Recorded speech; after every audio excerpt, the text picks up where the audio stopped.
Residents status individual. Resident நான் ordinary resident.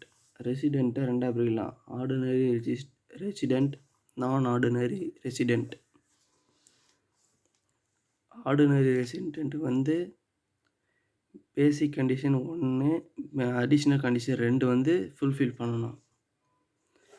நான் ordinary resident basic condition 1, additional condition 1 இல்லை 1 கூட ஃபுல்ஃபில் பண்ணலாம் கூட அவங்க வந்து நான் ஆர்டினரி ரெசிடெண்ட் ஆகிடுவாங்க. நான் ரெசிடெண்ட் வந்து பேசிக் கண்டிஷனே ஃபுல்ஃபில் பண்ண முடியலன்னா அவங்க வந்து நான் ரெசிடெண்ட் ஆகிடுவாங்க. அதாவது ரெசிடெண்ட்டுக்கு வந்து பேசிக் கண்டிஷன் 1 ஃபில்ஃபில் பண்ணணும். ஆர்டினரி ரெசிடெண்ட் வந்து அடிஷ்னல் கண்டிஷன் 2மே ஃபில்ஃபில் பண்ணணும். ரெசிடெண்ட்